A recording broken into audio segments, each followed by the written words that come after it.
Solo levelling के season 2 episode 10 में आपका स्वागत है। पिछले एपिसोड में हमने देखा था कि जिन्नू ने वुल्कान को हरा दिया था और उसे ऑर्ब ऑफ एवेरेस नाम का एक रिवॉर्ड मिला था। इससे मैजिक की एबिलिटी डबल हो जाती है। जिन्नू सारे मेज शैडोज को अपनी तरफ बुलाता है। उनमें से एक मेज शैडो को वो ऑर्ब देता है और सामने वाली बिल्डिंग पे अटैक करने को कहता है और मेज शैडोज का अटैक डबल हो जाता है। बाद में हमें डोंगसू को दिखाया जाता है जिसे संगवॉन के बारे में सब कुछ बताया गया था। वो संगवॉन से कहता है कि एक मैजिक बीस्ट जो ह्यूमन से कम्युनिकेट कर सकता है और सारी भाषाओं में से उसे सिर्फ कोरियन ही आती है। संगवॉन डोंगसू को कहते हैं कि देखो, मैंने पहले ही सबको बताया है कि मैं कोई बीस्ट नहीं हूँ। अगर तुम्हें मेरे आइडेंटिटी पे कोई शक है तो तुम मेरा डीएनए टेस्ट भी कर सकते हो। डोंगसू उनसे कहता है कि तुम्हें मेरे साथ कोऑपरेट करना चाहिए क्योंकि मैं तुम्हें जज करने वाला हूँ कि तुम ह्यूमन हो या बीस्ट। संगवॉन कहते हैं कि हाँ ठीक है। डोंगसू उनसे कहता है कि तुम्हें तो डंजन के अंदर मर जाना चाहिए था।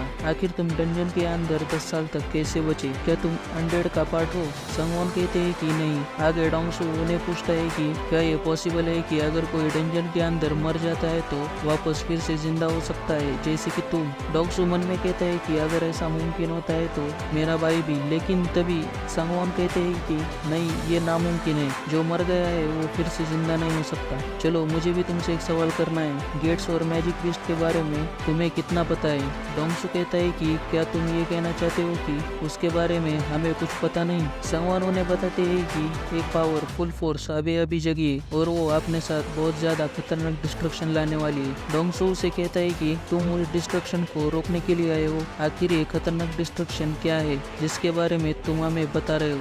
संगवॉन उसे कहते हैं कि मैं अभी तुम्हें ये नहीं बता सकता। डोंगसू से कहता है कि तुम यहाँ डिस्ट्रक्शन को रोकने आए हो और तुम हमें इसके बारे में नहीं बता रहे हो। मुझे कोई आइडिया नहीं कि तुम क्या कह रहे हो, लेकिन तुम्हें पता भी है कि हमारे पास कितने ज्यादा तगड़े हंटर्स है। संगवॉन उसे बताते हैं कि उस जैसी फोर्स के सामने नंबर्स किसी भी काम के नहीं है। पूरे के पूरे हंटर्स को भी एक साथ लाओगे तभी भी उसका कुछ नहीं बिगाड़ सकते। तुम खुद भी तो एक ठीक ठाक हंटर हो, तुम्हें तो ऐसी चीजों के बारे में पता होना चाहिए। ये सुन के डोंगसू उनसे कहता है कि तुमने मुझे कमजोर कैसे समझ लिया? आगे डोंगसू संगवॉन की आइडेंटिटी को देखता है और उसे कहता है कि तुम ये कहना चाहते हो कि तुम बस अकेले हो जो उस डिस्ट्रक्शन को रोक सकते हो। तुम बस मेरा टाइम वेस्ट कर रहे हो। आगे डोंगसू मन में कह रहा होता है कि इसका नाम है संगील वॉन। ये तो दिख इस फोटो की तरह ही है, बस इसके बाल थोड़े ज्यादा है। फिर भी डंजन के अंदर इतने टाइम रहने के बाद भी इसकी उम्र ज्यादा नहीं बढ़ी है। फिर वो संगवॉन से कहता है कि देखने से तो तुम्हारे एक्सपीरियंस काफी अच्छे है। अगर तुम आज के हंटर होते तो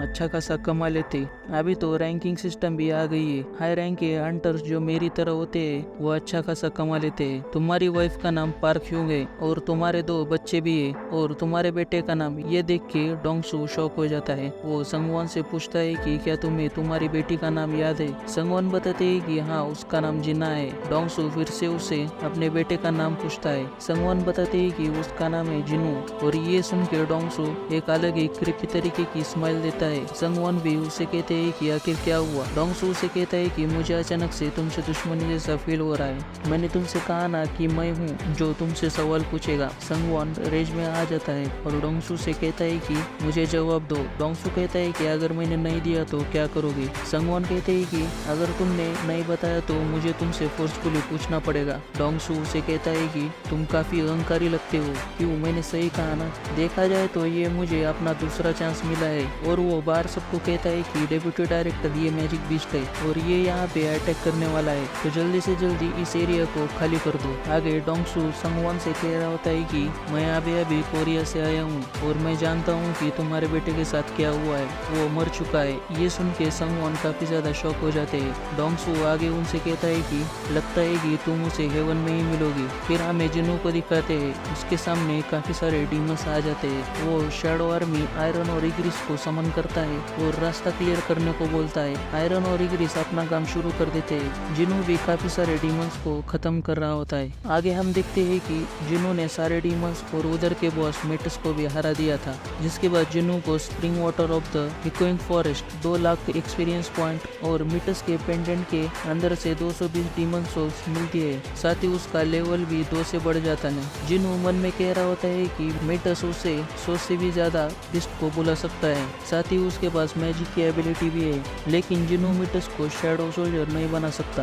क्योंकि क्योंकि मीटस का माना खराब है यानी कि दूषित है। आगे जिन्नू को पता चलता है कि बॉस लेवल डीमन के पास से ही सेट के पार्ट मिलते हैं। फिर हमें डीमन मोनार्क के नेकलेस के बारे में थोड़ी इन्फॉर्मेशन दी जाती है। इसके बेसिक एबिलिटी से जिन्नू की एबिलिटी और इंटेलिजेंस 20 से बढ़ जाते हैं और मेन इफेक्ट डीमन मोनार्क के रिंग और ईयरिंग को पहनने से होता है। हालांकि जिन्नू के पास 2 आइटम होने के कारण पहला इफेक्ट उसे मिल जाता है और इसकी वजह से जिन्नू के सारे स्टेट्स 5 से इंक्रीज हो जाते हैं। इवन उसका लेवल भी 5 से बढ़ जाता है। जिन्नू कहता है कि सेट का एक आइटम अभी भी बाकी है, इसका मतलब 3rd लेवल का बॉस भी मुझे आगे मिलेगा। सेट को कंप्लीट करने के लिए मुझे उसको हराना होगा। लेकिन हम देखते हैं कि जिन्नू ने 10,000 से भी ज्यादा सोल को कलेक्ट कर लिया है। आगे वो कह रहा होता है कि मैं अपनी लिमिट तक पहुंच चुका हूँ, मेरे पास ज्यादा हेल्थ भी नहीं है, मैं और ऊपर नहीं चढ़ सकता।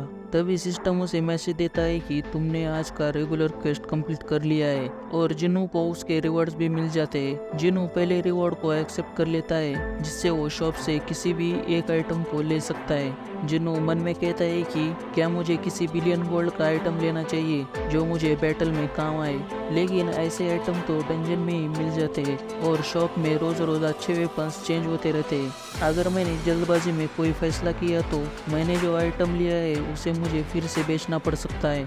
मुझे कुछ ऐसा वेपन चुनना होगा जो मुझे अभी काम आए। जिन्नू काफी देर तक सोचने के बाद एक कर्स टूल बॉक्स को ले लेता है। जिन्नू कहता है कि जब मैंने डेली क्वेस्ट को डबल से कंप्लीट किया था तो मुझे एक कर्स रैंडम बॉक्स और ब्लेस्ड रैंडम बॉक्स इन दोनों में से एक चुनने की चॉइस मिली थी। मैंने फिर से वो करने की कोशिश की लेकिन बाद में मुझे ऐसा कोई बोनस रिवॉर्ड नहीं मिला। जिन्नू को कर्स रैंडम टूल बॉक्स के अंदर से एक और की मिलती है जिसके बारे में कोई भी इंफॉर्मेशन नहीं दी होती। जिन्नू कहता है कि एक और की, इसका यूज कहाँ होने वाला है, जाने दो, मुझे इसे कहीं रख देना होगा। कर्स टूल बॉक्स मुझे वही आइटम देता है जिसकी मुझे जरूरत है। आगे जिन्नू दूसरे रिवॉर्ड को भी एक्सेप्ट करता है जिससे उसको 20 बोनस स्टेट्स मिल जाते हैं और उन्हें वो इंटेलिजेंस में डाल देता है और फाइनली वो तीसरे रिवॉर्ड को भी एक्सेप्ट कर लेता है। जिन्नू कहता है कि मैं कुछ खास रिवॉर्ड की उम्मीद नहीं कर रहा हूँ क्योंकि ये मेरा दूसरा रैंडम रिवॉर्ड है। जिन्नू को होली लाइफ ऑफ वाटर का ब्लूप्रिंट मिल जाता है जिसे वो होली लाइफ ऑफ वाटर को बना सकता है। फिर हमें फेडरल ब्यूरो ऑफ हंटर्स की बिल्डिंग को दिखाते हैं जो पूरी तरह से जल रही होती है। फायर ब्रिगेड उस आग को बुझा रहे थे। डिप्टी डायरेक्टर का एक मेंबर उनसे कह रहा था कि मैंने सुना था कि 2 एस रैंक के हंटर्स एक दूसरे से भिड़ते हैं तो पूरा का पूरा लैंड भी तबाह हो सकता है। ये किसी चमत्कार से कम नहीं है कि बस इतना ही डिस्ट्रक्शन हुआ है। डिप्टी डायरेक्टर कहते हैं कि तुमने सही कहा, फिर भी देखा जाए तो इसे बैटल भी नहीं कह सकते। डोंगसू उसके सामने बच्चे जैसा था, रियल डैमेज होने से पहले ही वो हार गया। आगे हम देखते हैं कि जिन्नू अपनी माँ से मिलने आया था वो अपनी माँ के पास बैठ जाता है। फिर हमें होली लाइफ ऑफ वाटर के बारे में इंफॉर्मेशन दी जाती है। ये वाटर एस लेवल का है। ये एक ऐसा मिस्टीरियस पोशन है जो पावर मैजिक का यूज करके अपने यूजर की किसी भी बीमारी का इलाज कर सकता है। जिन्नू कहता है कि ये मेरे माँ का इलाज कर देगा। होली वाटर को बनाने के लिए 3 आइटम की जरूरत होती है जिनमें से जिन्नू के पास 2 आइटम पहले से ही है जो वुल्कान और मेटस को हराने के बाद मिले थे। अब उसे बस एक ही आइटम चाहिए था जो कि था purify blood of the demon king.